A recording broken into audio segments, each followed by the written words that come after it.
Hi views, I'm doctor Kola. మరి చాలామంది విద్యార్థులు అడుగుతున్నట్టు we're going for second chapter of psychology, child pedagogy. ముఖ్యంగా వచ్చేసి మీ అందరికి ఒక రిక్వెస్ట్ ఏంటిదంటే you can see all my videos of DLED in the ప్లేలిస్ట్లో మీరు ఒకసారి కొట్టినట్టయితే డిఎల్ఏడి ఎగ్జామినేషన్స్ అని పెట్టడం జరుగుతుంది. దాంట్లో మీరు చూడండి, అదేవిధంగా ఫ్రెండ్స్కి చెప్పండి. అదేవిధంగా డిఎల్ఎడ్ కరిక్యులం సంబంధించి రికార్డ్స్ అవన్నీ కూడా పెట్టడం జరిగింది. సెకండ్ చాప్టర్ వచ్చేసి గ్రోత్ అండ్ డెవలప్మెంట్. దాదాపు 10 సబ్ యూనిట్స్ ఉన్నాయి. సో చాలా వ్యాస్ట్గా ఉంది. కానీ మనం దాన్ని ప్రీవియస్ పేపర్స్ అనాలిసిస్ చేస్తూ స్పెసిఫిక్గా కొన్ని అంశాలను మనం దృష్టిలో పెట్టుకుని చదివినట్టయితే will get to the examination. ముఖ్యంగా మనం వచ్చేసి మరి గ్రోత్ అండ్ డెవలప్మెంట్ సంబంధించి మొదటి ప్రశ్న మనం దృష్టిలో పెట్టుకోవాల్సింది ఏంటంటే గ్రోత్ మరియు డెవలప్మెంట్ మధ్య డిఫరెన్సెస్. ఓకే, దాదాపు 7 వ్యత్యాసాలు ఉన్నాయి. ఇవన్నీ కూడా మీకు అకాడమీ బుక్స్లో క్లియర్గా మెన్షన్ చేస్తున్నాయి. So please read academy books only. So growth and development differences. రెండో ప్రశ్న వచ్చేసి డిఫరెంట్ డెవలప్మెంట్ ప్రిన్సిపల్స్. దీనికి సంబంధించి కూడా అంశాలు మనకు మీ టెక్స్ట్ బుక్లో అవైలబుల్ ఉన్నాయి. అదేవిధంగా థర్డ్ ప్రశ్న వచ్చేసి మ్యాచురేషన్, పరిపక్వత. ఫోర్త్ వచ్చేసి డిఫరెంట్ టైప్స్ ఆఫ్ డెవలప్మెంట్, అంటే ఫిజికల్, ఎమోషనల్, సోషల్, మెంటల్, ఇవన్నీ కూడా మనం చూడవచ్చు. సో ఒకసారి దృష్టి సారించండి. 4 వచ్చేసి social development in different stages, అంటే నవజాత శిశువులో ఎలా ఉంటాయి, ఎర్లీ చైల్డ్హుడ్లో ఎలా ఉంటాయి, లేటెస్ట్ చైల్డ్హుడ్లో ఎలా ఉంటుంది. ఇవి కాకుండా మరి సోషల్ డెవలప్మెంట్ ఫ్యాక్టర్స్ ఏ విధంగా డిఫరెంట్ ఫ్యాక్టర్స్ ఇన్ఫ్లుయెన్స్ చేస్తాయని కూడా ఒకసారి చూడండి. రైట్. నెక్స్ట్ క్వశ్చన్ వచ్చేసి ఎమోషనల్ డెవలప్మెంట్ డిఫరెంట్ స్టేజెస్.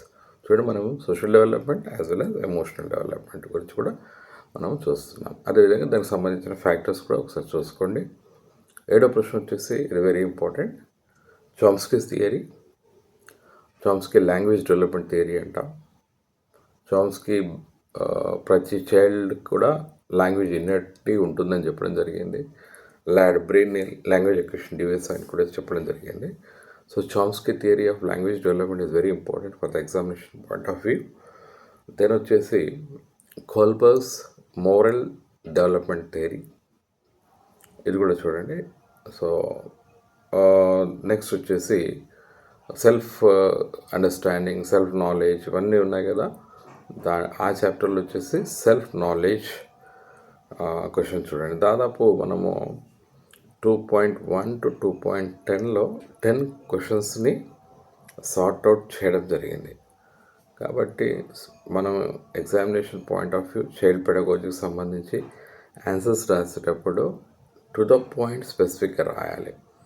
ఎందుకంటే ఎగ్జామినేషన్ ఫస్ట్ వీడియో చేసినప్పుడు నేను క్లియర్గా చెప్పాను, 24 పేజెస్ ఉంటాయి, దాన్ని డివైడ్ చేసుకోండి. ఎక్కడ కూడా మీరు ఓన్గా మీ ప్రిన్సిపల్స్ రాయడం కుదరదు. సైకాలజీ పేపర్ వచ్చేసి లేదా చైల్డ్ పెడగాలజీ పేపర్ వచ్చేసి పాయింట్ టు పాయింట్ స్పెసిఫిక్గా ఉంటుంది. సో వేరే పేపర్ లాగా మీరు స్వంత ఆలోచనలు రాస్తే అక్కడ వర్కౌట్ కాదు. సో దయచేసి ఈ 10 క్వశ్చన్స్ ఏవైతే ఉన్నాయో సెకండ్ చాప్టర్లో వాటి మీద స్పెసిఫిక్గా కాన్సన్ట్రేట్ చేయండి.